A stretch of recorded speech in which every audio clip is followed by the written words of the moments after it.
Everyone, कैसे हैं आप लोग। तो हम लोग क्लास 8 की हिस्ट्री का पहला chapter how when and where पढ़ रहे हैं और इसमें हम लोग पूरा चैप्टर का एक्सप्लेनेशन देख चुके हैं। And now today what we are left with the pictures that are given in your book. Okay, so if you will just open your book then it is given as figure 1।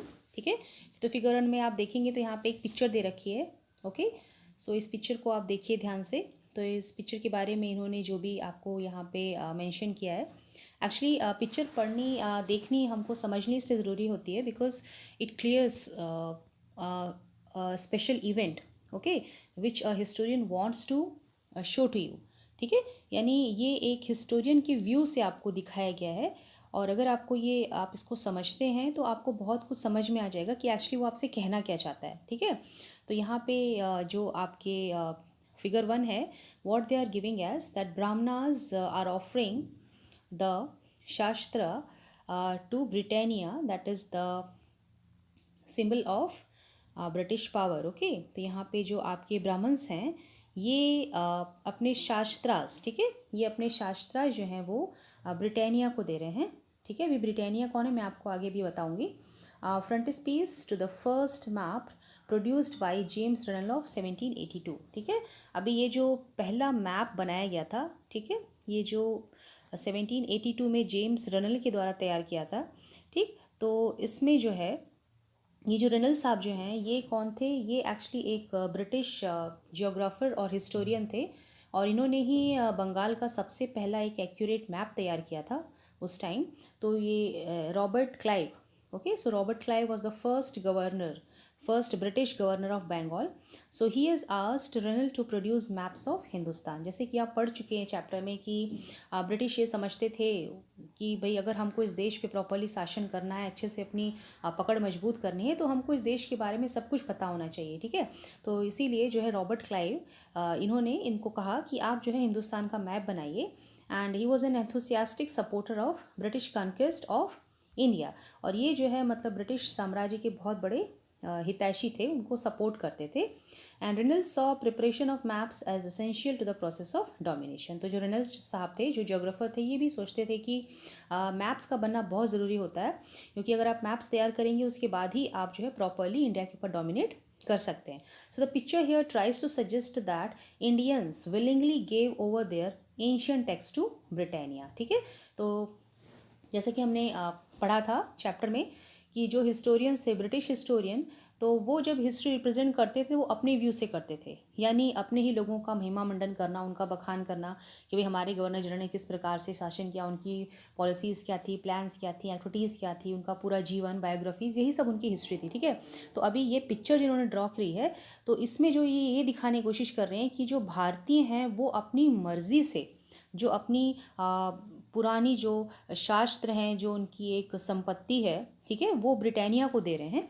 और Britannia कौन है, ये she is the symbol of British power. ठीक है, यानी ये British power की एक सिंबल है, उनका प्रतीक है। ठीक है, जैसे हम लोग भी अपने भारत देश को भारत माता कह के पुकारते हैं, वैसे ही ये भी जो है ब्रिटिश पावर की जो है ब्रिटानिया कहलाती हैं। ठीक है, तो as if asking her to become the protector of Indian culture. तो जिस प्रकार से ये पिक्चर हमको दिखाई गई है, ठीक है ना, तो इसमें ये कह रहे हैं कि ये जो पिक्चर है ये इसको इसमें जो ये आप देख रहे हैं ये हमारे ब्राह्मण्स हैं एंड शी इज़ ब्रिटानिया।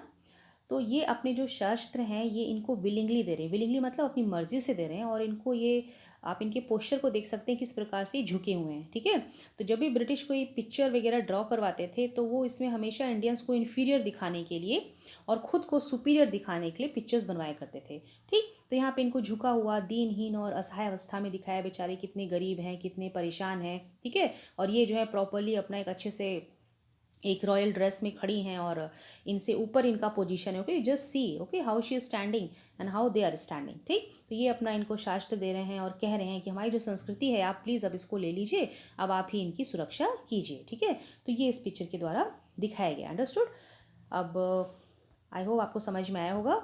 तो अभी आपका फिगर 2 पे आ जाइए। तो आपका जो फिगर 2 है ये एक एडवर्टाइजमेंट को लेके आपको एक्सप्लेन कर रहा है। You know the meaning of advertisement very well. Now this is about the ad of Lipton's tea।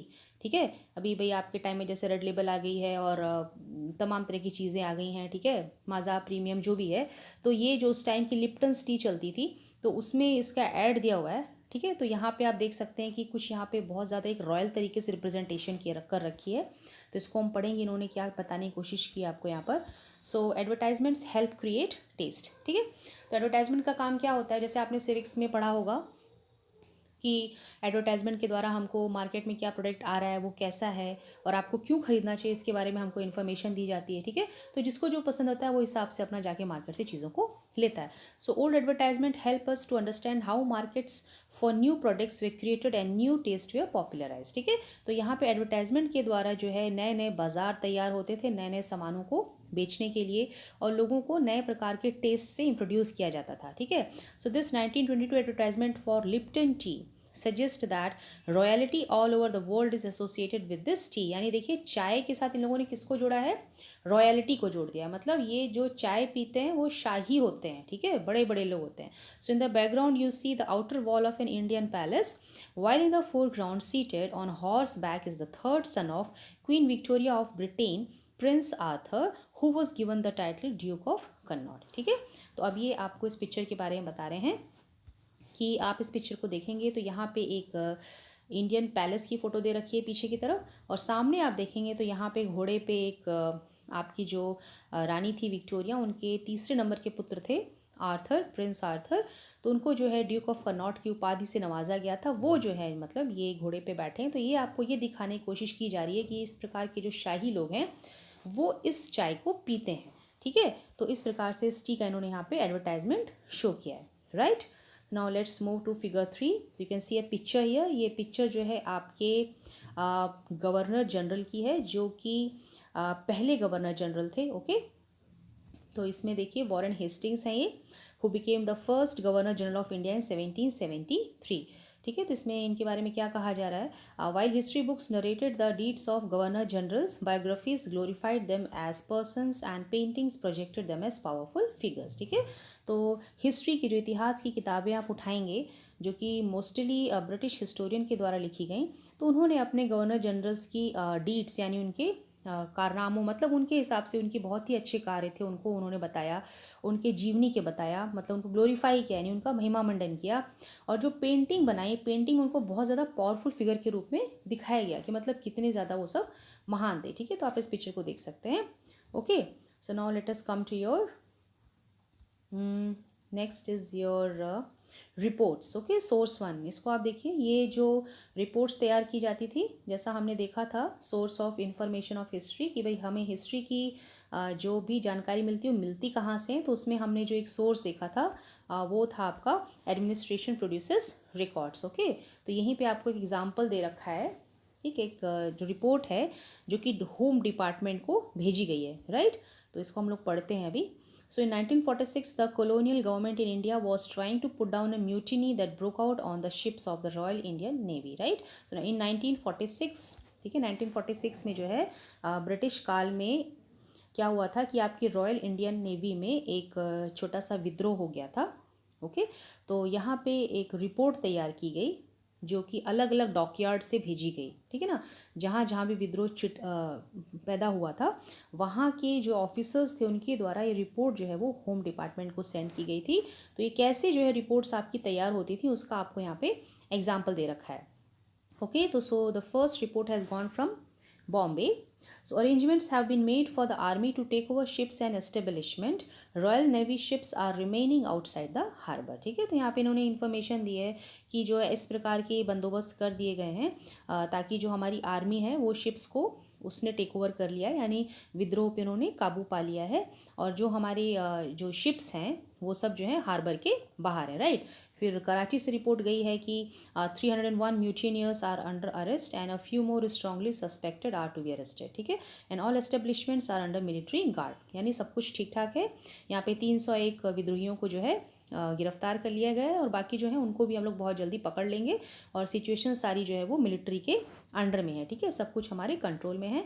फिर विशाखापट्टनम, जिसको कि आज आप विशाखापट्टनम के नाम से जानते हैं। तो यहाँ से जो रिपोर्ट गई है, they are saying the position is completely under control and no violence has occurred, military guards have been placed on ships and establishments, no further trouble is expected except that a few men may refuse to work. ठीक है, तो ये बता रहे हैं कि position सारी जो है यहाँ पर हमने कंट्रोल में ले ली है और किसी भी प्रकार की कोई हिंसा नहीं है और मिलिट्री गार्ड्स जो हैं वो शिप्स पे तैनात हैं और कोई परेशानी नहीं है। हाँ, कुछ लोग जो हैं वो काम करने से मना कर रहे हैं। ठीक है, तो इस प्रकार से जो है आपकी रिपोर्ट्स तैयार होती थी और वो जो है हेडक्वार्टर पे भेजी जाती थी। Okay, you can just see here. So this is a kind of example given to you, right. So let us see now figure 4।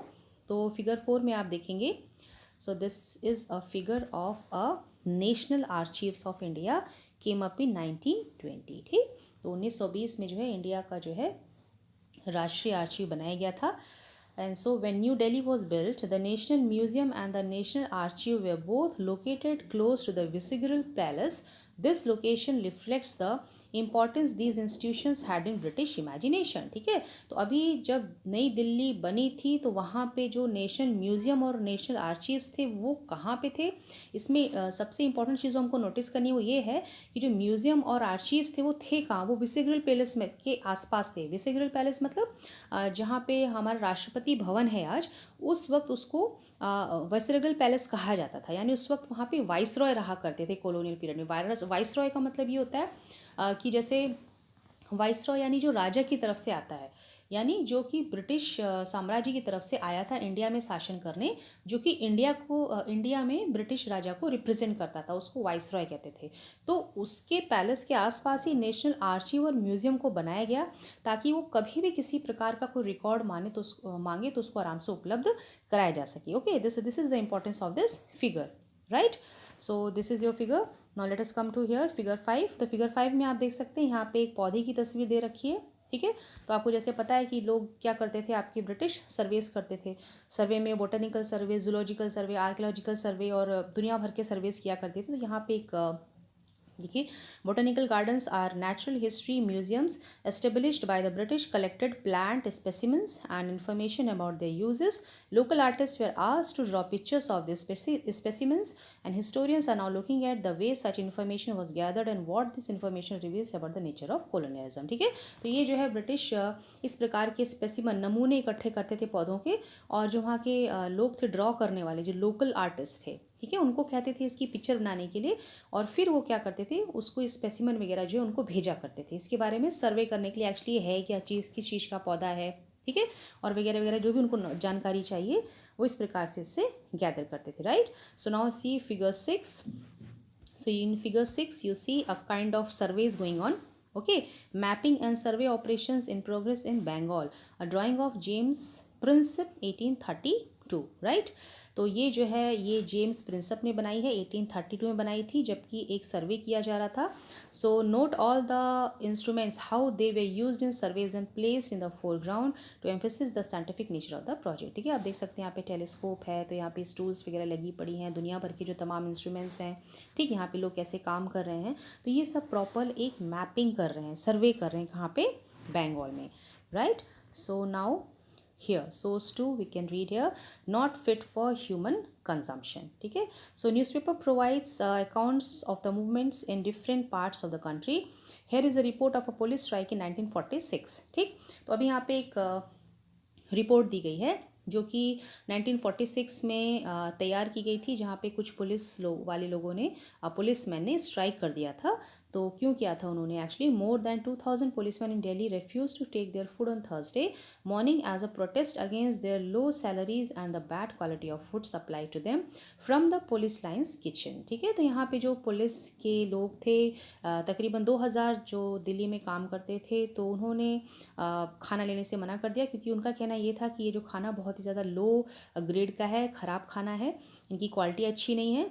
ठीक है, तो ये इन्होंने कहा कि हम प्रोटेस्ट करते हैं और हम अब इसको खाएंगे नहीं, जो कि पुलिस लाइन किचन से इनके लिए बना के भेजा जाता था। So as the news spread to the other police station, the man there are refuse to take food. One of the strikers said the food supply to us from the police lines kitchen is not fit for human consumption. ठीक है, तो यहाँ पे जो जैसे ये खबर फैली कि भाई यहाँ पे एक लाइन में जो है पुलिस ने खाना लेने से मना कर दिया। तो जब बाकी जगह ये न्यूज़ स्प्रेड हुई तो बाकी पुलिस स्टेशंस में भी इस तरह के स्ट्राइक देखने को मिले। तो इसमें से एक स्ट्राइकर ने ये कहा कि जो खाना हमको सप्लाई किया जाता है पुलिस लाइन किचन से, ये ह्यूमन कंजम्पशन के लिए फिट नहीं, मतलब इसको मानव यानी इंसान नहीं खा सकते।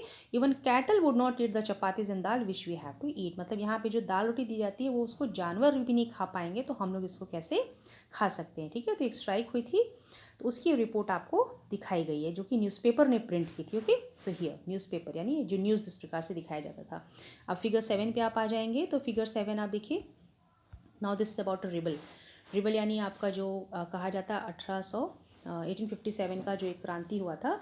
तो यहाँ पे देखिए पिक्चर आप देख सकते हैं। Images need to be carefully studied for the project the view point of those who create them. ठीक है, अब इसमें खास क्या है, खास ये है कि ये जिस प्रकार से रिप्रेजेंट किया रहे हैं, यहाँ पे आप देख सकते हैं कुछ खजाने जैसा बिखरा हुआ है। ठीक है, लोग यहाँ पे लेने की कोशिश कर रहे हैं, उठाने की कोशिश कर रहे हैं, मार काट मचा रहे हैं, है ना। तो यहाँ पे ये क्या दिखाना चाह रहे हैं actually. So this image can be found in several illustrated books produced by British, यानी ये इमेज जो है बहुत से ब्रिटिश इतिहासकारों द्वारा बुक्स में दिखाई गई 1857 का जब विद्रोह हुआ था उसके बाद। The caption at the bottom says mutinous sepoys share the loot, share the loot. ठीक है, in British representations the rebels appear as greedy, vicious and brutal. You will read about the rebel in chapter 5। Anyhow, अभी देखिए यहाँ पे जो है 1857 की जो क्रांति थी, ठीक, तो ये जो है ये फ्रीडम फाइटर्स कहे जाते हैं, क्रांतिकारी थे जो कि अपने अधिकारों के लिए लड़ रहे थे, लेकिन इसको एक अलग रूप दे दिया गया। यहाँ पे इनको लुटेरों के रूप में दिखाया गया है। ठीक है, ये लूट मचा रहे हैं, ये लूट मचा के क्या कर रहे हैं, मारकाट कर रहे हैं। ओके, उनको बहुत ही ज़्यादा लालची और बहुत ही ज़्यादा क्या पता है हिंसक प्रवृत्ति का बताया गया। ठीक है, तो ये ऐसी चीज़ें हैं जिस प्रकार से जो हैं ब्रिटिश हिस्टोरियन रिप्रेजेंट किया करते थे गलत तरीके से, यानी जैसे वो चाहते थे वैसी चीज़ों को दिखाया करते थे। ठीक है, अभी नेक्स्ट हम लोग देखेंगे आपका। ठीक है, ओके, अब नाउ आई थिंक आप लोगों का सारा जो पिक्चर्स क्यू था सब कंप्लीट हो गया, और मुझे लगता नहीं कि अब इस चैप्टर में और कुछ बचा है जो मुझे एक्सप्लेन करना है। अभी लेट्स रिकॉल में देखिए ट्रू फॉल्स दे रखा है इन्होंने। So here state whether true or false. So James Mill divided Indian history into 3 periods: Hindu, Muslim, Christian. Of course it is false. ठीक है, अभी क्रिश्चियन देख के आप लोग मत सोचना कि ब्रिटिश, आप लोग सोचेंगे कि हिंदू मुस्लिम ब्रिटिश है तो क्रिश्चियन मतलब ब्रिटिश है। नहीं, ऐसा नहीं है, क्योंकि जो ब्रिटेन है वहाँ पे मात्र क्रिश्चियनिटी रिलीजन नहीं पाया जाता है, यहाँ पे और भी धर्मों के लोग मिलते हैं। Right, so this is your false statement. Now next is your official documents help us to understand what the people of the country think. ठीक है, ऑफिशियल डॉक्यूमेंट कौन प्रिपेयर करता था, ब्रिटिश प्रिपेयर करते थे। तो वो ऐसा तो कभी भी नहीं लिखते थे जिससे कि पता लगे कि वहाँ के लोग क्या सोचते हैं, ये भी आपका फॉल्स हो गया। ओके, अब थर्ड वन क्या है, the British thought surveys were important for effective administration. Yes, ये आपका ट्रू स्टेटमेंट है, क्योंकि ब्रिटिश आपका सर्वेज करते थे प्रॉपर एडमिनिस्ट्रेशन के लिए। ओके, तो ये आपका ट्रू फॉल्स है, और ये आपके कुछ क्वेश्चंस वगैरह दे रखे हैं। तो मुझे लगता है कि अभी चैप्टर आपको ठीक से समझ में आ गया है और आप इसको खुद से अटेम्प्ट कर सकते हैं। राइट, फिर भी अगर आपको कोई प्रॉब्लम होगी तो आप लोग कमेंट बॉक्स में डाल सकते हैं, and if you really want then I will provide you with the answers. So I think so we have completed this chapter completely, and in fact if you have any doubt, any problem, you can ask me and you can discuss with me। और अब आपका पहला chapter ख़त्म हो गया, और next class में हम लोग दूसरा चैप्टर शुरू करेंगे। And if you like my class please subscribe my channel dear future, here I come, like share and comment, and in the next class see you, bye bye.